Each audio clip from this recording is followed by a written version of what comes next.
Hai semua, pada video kali ini saya akan menceritakan suatu cerita mengenai epos suatu daerah yang berjudul Ratu Kalinyamat.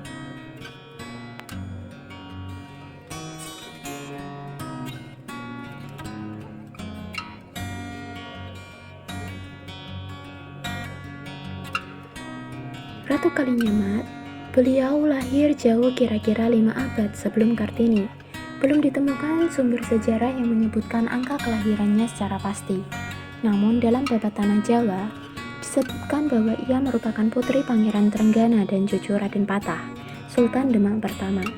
Bernama asli Ratna Kencana, sumber tradisional Jawa menyebutkan bahwa ia menggantikan suaminya Pangeran Hadiri menjabat sebagai raja di Jepara.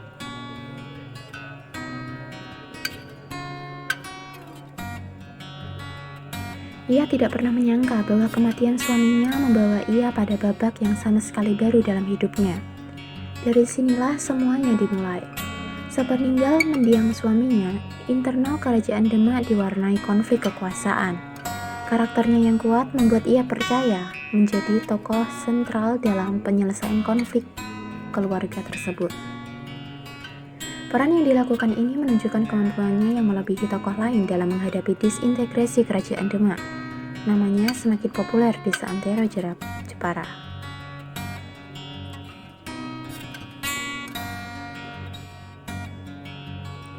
Mendiang suaminya tidak meninggalkan anak ketika ia pergi. Untuk mengisi kekosongan tersebut, ia mengasuh anak dari adiknya, Pangeran Timur yang nantinya menjadi adipati di Madiun. Selain itu, sejarah Banten yang mencatat bahwa Kalinyamat mengasuh Pangeran Arya, putra dari Maulana Hasanuddin, Raja Banten tahun 1500-an, yang nantinya akan menjadi pengganti Ratu Kalinyamat memerintah Jepara. Ia juga memiliki putri angkat bernama Dewi Wuryan, putri Sultan Cirebon.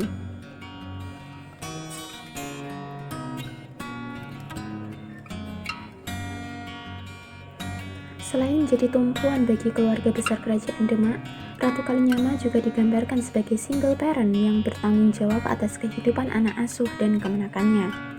Dua peran sekaligus dalam sekali dayung. Sejak tahun 1500-an, Jepara sudah diperkirakan menjadi kota dagang penting. Aktivitas kelautan dan perdagangan padat, khususnya yang mengarah ke Maluku dan Malaka. Di bawah Ratu Kalinyamat, strategi pengembangan Jepara diarahkan pada penguatan sektor perdagangan dan angkatan laut. Untuk pertahanan, Jepara menjalin kerjasama dengan Johor, Aceh, Banten, dan Maluku. Satu aktivitas yang pada masanya jarang dilakukan kaum perempuan.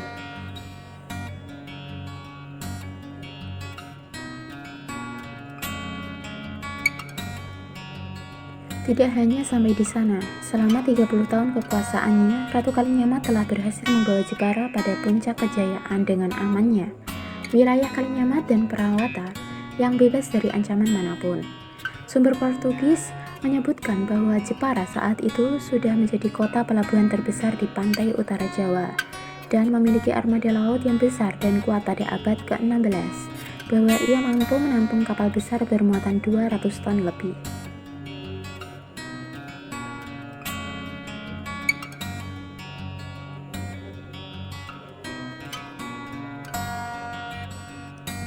Sepak terjang Ratu Kalinyamat jauh melampaui zamannya. Sesuai jabatannya, ia mempunyai pengaruh kuat di bidang politik dan militer.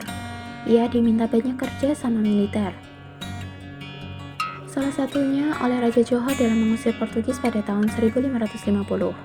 Menyetujui hal tersebut, ia mengirimkan 40 armada kapal yang berisi 4-5 ribu prajurit.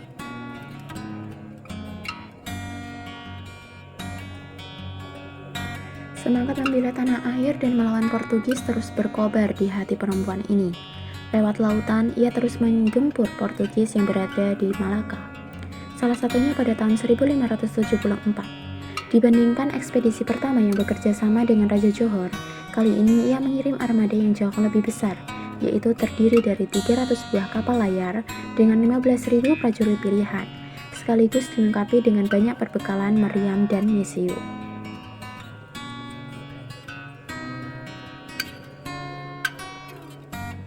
Tidak ada motivasi politik macam-macam dari Ratu Kalinyamat saat itu.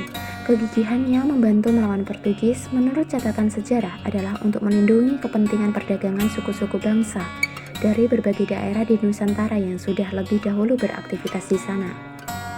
Popularitasnya sebagai kepala pemerintahan tidak hanya dikenal di kawasan Nusantara bagian barat saja, tetapi juga Nusantara bagian timur.